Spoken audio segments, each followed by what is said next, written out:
Malaysian 370, morning.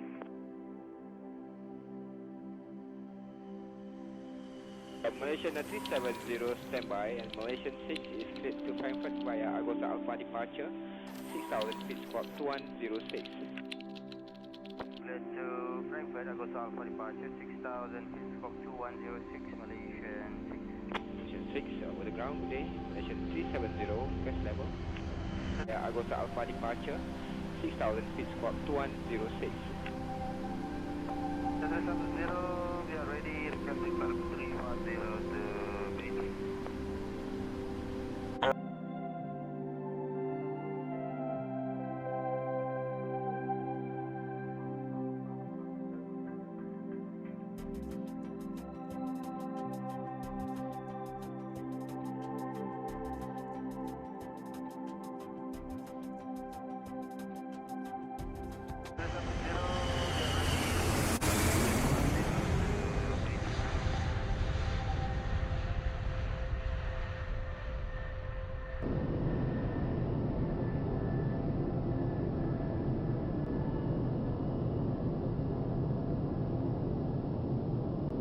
Malaysian 370 is cleared to Beijing via Pibos Alpha departure 6000 feet squawk 2157.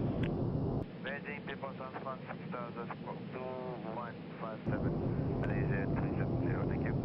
Malaysian 370, welcome, over the ground. 40 minutes into the flight, the plane was approaching Vietnam airspace. Malaysian 370, contact Ho Chi Minh 120.9, good night. Good night, Malaysian 370.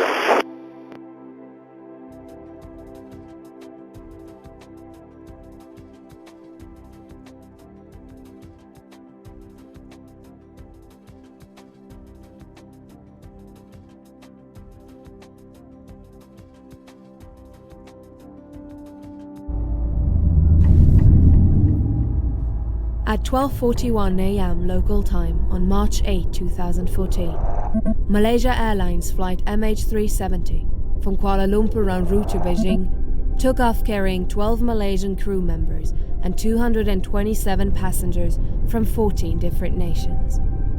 With Captain Zaharie Ahmad Shah to controls, alongside First Officer Farik Abdul Hamid, the Boeing 777 jet ascended to a cruising altitude of 35,000 feet.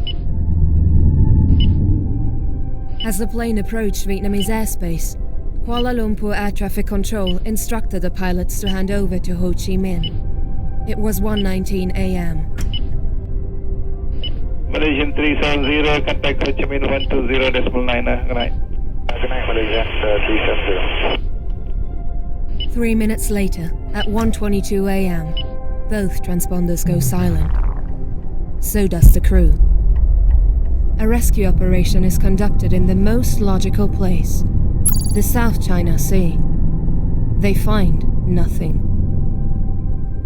There are two kinds of radar used in air traffic control. The primary radar sends out an electromagnetic pulse that reflects off the aircraft and returns to the source. The time spent on the signal returning defines the distance between the aircraft and the antenna. It does not include information about the altitude or the aircraft ID. That is where the secondary radar comes in. It sends out a signal that interrogates the device on the aircraft, called the transponder. The transponder sends a pulse back to the antenna, indicating altitude and aircraft ID. The Boeing 777 is equipped with two transponders.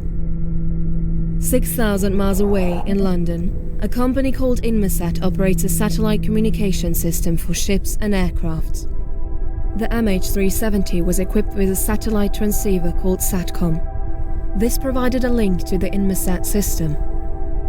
The satellite would check in on the transceiver about once an hour, much like a cell tower would ping a mobile phone, also called handshakes.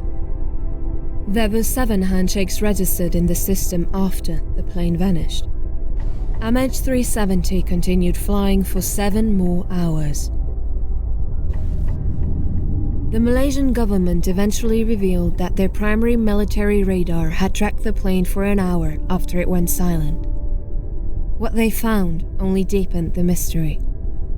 MH370 had turned sharply to the left, flown back across the Malaysian peninsula before turning right to the northwest, threading the needle between Malaysian and Indonesian airspace.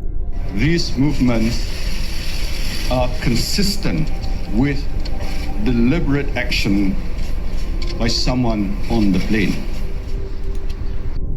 Back in London, Inmarsat are processing their satellite data. By calculating the delay between the satellite and the plane, they figured out how far away MH370 was from the satellite on each handshake. The result: on each handshake, the aircraft passed a point on each of these circles. A lost and incomplete handshake came in at 8:19 a.m. According to this data, MH370 ended up in the southern Indian Ocean. But why? No terrorist organization has claimed responsibility for the disappearance. And why would a potentially suicidal pilot fly for another 7 hours just to kill himself? Last but not least, where is the wreckage? Some aviation experts claim the satellite data might have been tampered with, and that the plane actually went north towards Kazakhstan, a client state of Russia. These are all theories, and for now, that's all we have. Malaysian 370 remains a mystery.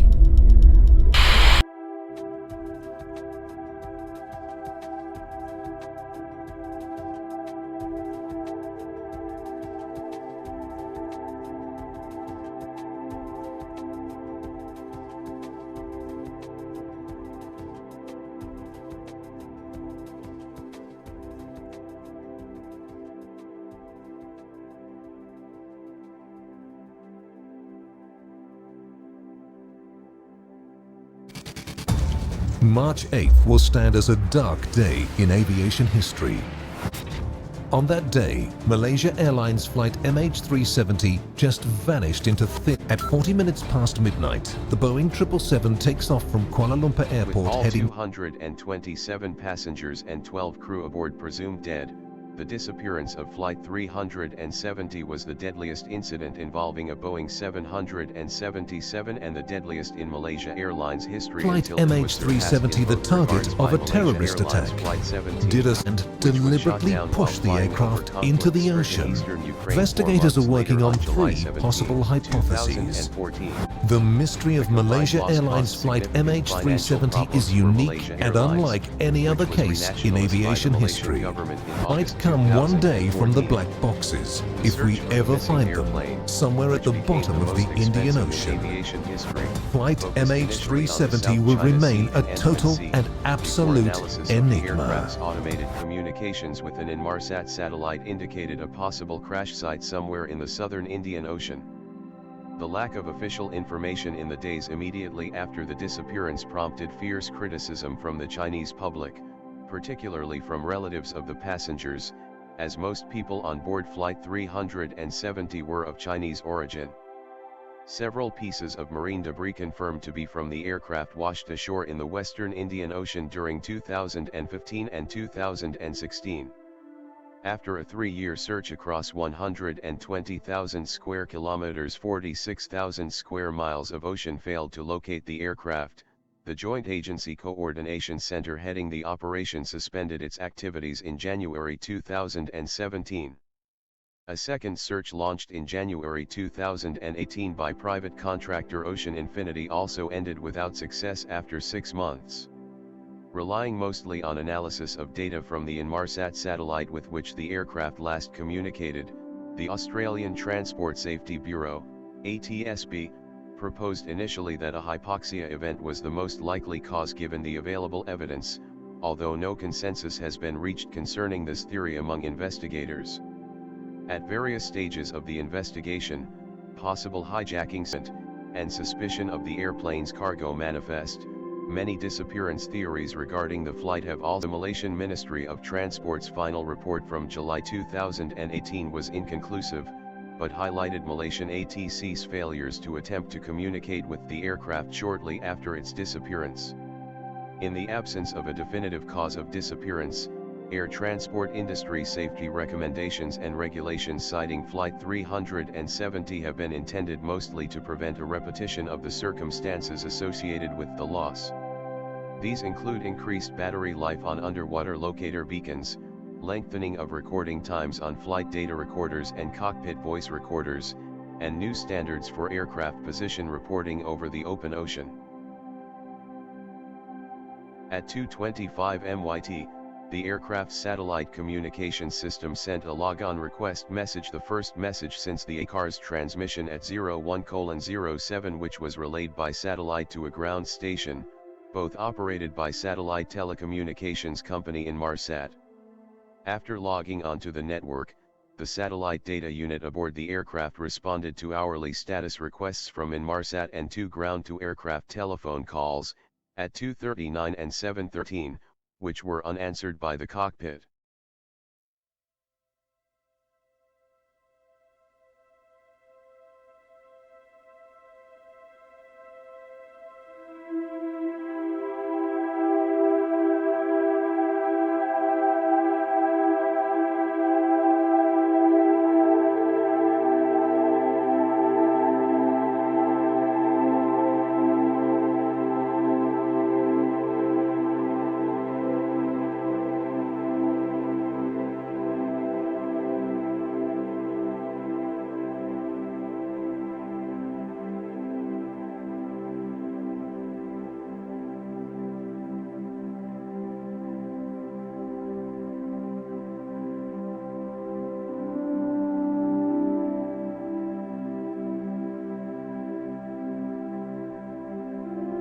At 1 hour 20 minutes and 31 seconds MYT, Flight 370 was observed on radar at the Kuala Lumpur ACC as it passed the navigational waypoint degree 6°5612 and 103°356E, in the Gulf of Thailand.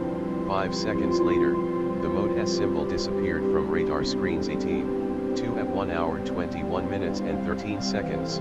Flight 370 disappeared from the radar screen at Kuala Lumpur ACC and was lost at about the same time on radar at Ho Chi Minh ACC, which reported that the aircraft was at the nearby waypoint Bai Tod. Air traffic control uses secondary radar, which relies on a signal emitted by a transponder on each aircraft. Therefore, the ATSB transponder was no longer functioning on Flight 370 after 1:21. The final transponder data indicated that the aircraft was flying at its assigned cruise altitude of flight level 350E and was traveling at 471 knots, 872 kilometers per hour, 542 miles per hour, true airspeed. There were few clouds around this point, and no rain or lightning nearby. Later analysis estimated that Flight 370 had 41,500 kilograms 91,500 pounds of fuel when it disappeared from secondary radar. At the time that the transponder stopped functioning, military radar showed Flight 370 turning right, but then beginning a left turn to a southwesterly direction. 18:03 from 1 hour 30 minutes and 35 seconds until 1:35. Military radar showed Flight 370 at 35,700 feet, 10,900 m/g on a 231 degrees magnetic heading, with a ground speed of 496 knots, 919 kilometers per hour, 571 miles per hour. Flight 370 continued across the Malay Peninsula, fluctuating between 31,000 and 33,000 feet, 9,400 and 10,100 m, in altitude. 18:03 a civilian primary radar at Sultan Ismail Petra Airport with a 60 nmi, 110 kilometers, 69 miles, range made 4 detections of an unidentified aircraft between 1 hour 30 minutes and 37 seconds and 1 hour 52 minutes and 35 seconds. The tracks of the unidentified aircraft are consistent with those of the military data. H18:03-4 at 1:52, Flight 370 was detected passing just south of the island of Penang. From there, the aircraft flew across the Strait of Malacca, passing close to the waypoint Bambi and Pulau Perak at 2:03, after which it flew along air route N571 to waypoints Meeker, Nilam, and possibly Igaga 53:38, the last known radar detection, from a point near the limits of Malaysian military radar, was at 2:22:10 nmi, 19 kilometers, 12 miles, after passing waypoint Meeker, which is 237 nmi, 439 kilometers, 273 miles, from Penang, and 247.3 nmi, 458.0 kilometers, 284.6 miles, northwest of Penang Airport Aden. Altitude of 29,500 feet 9,000 meters. 40 minutes into the flight, the plane was approaching Vietnam airspace. Malaysian 370, contact Ho Chi Minh 120.9. Good night. Good night, Malaysian 370.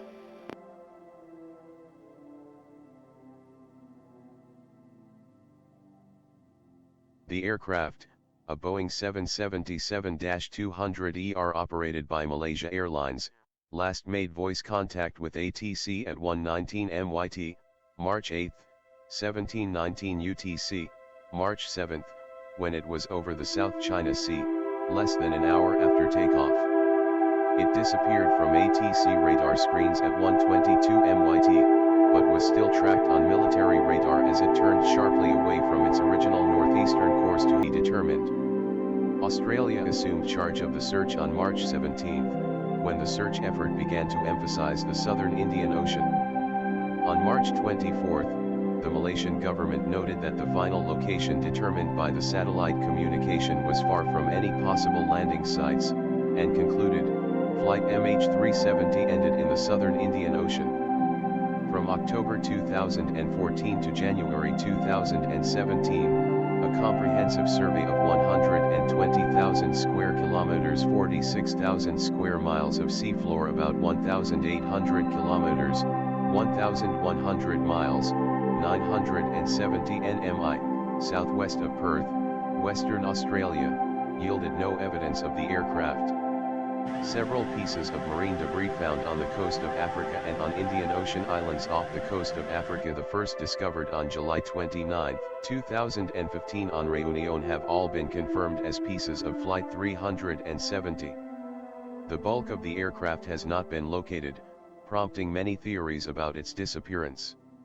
On January 22, 2018, a search by private U.S. marine exploration company Ocean Infinity began in the search zone around 35.6 degrees south, 92.8 degrees east, the most likely crash site according to the drift study published in 2017. In a previous search attempt, Malaysia had established a joint investigation team, JIT, to investigate the incident, working with foreign aviation authorities and experts. Malaysia released a final report concerning Flight 370 in October 2017. Citation needed. Neither the crew nor the aircraft's communication systems relayed a distress signal, indications of bad weather, or technical problems before the aircraft vanished. 2 passengers traveling on stolen passports were investigated, but eliminated as suspects. Malaysian police identified the captain as the prime suspect if human intervention was the cause of the disappearance, after clearing all others on the flight of suspicion over possible motives. Power was lost to the aircraft's satellite data unit, SDU, at some point between 1:07 and 2:03. The SDU logged onto Inmarsat's satellite communication network at 2:25, which was 3 minutes after the aircraft had left the range of radar. Based on analysis of the satellite communications, the aircraft was postulated to have turned south after passing north of Sumatra, and the flight continued for 6 hours with little deviation in its track, ending when its fuel was exhausted. Citation needed. With the loss of all 239 aboard, Flight 370 is the second deadliest incident involving a Boeing 777 and the second deadliest incident of Malaysia Airlines history, second to Flight 17 in both categories. Malaysia Airlines was struggling financially, a problem that was exacerbated by a decrease of ticket sales after the disappearance of Flight 370 and the downing of Flight 17. The airline was renationalized by the end of 2014. The Malaysian government received significant criticism, especially from China, for failing to disclose information promptly during the early weeks of the search. Flight 370's disappearance brought to public attention the limits of aircraft tracking and flight recorders, including the limited battery life of underwater locator beacons, an issue that had been raised about 4 years earlier following the loss of Air France Flight 447, but had never been resolved.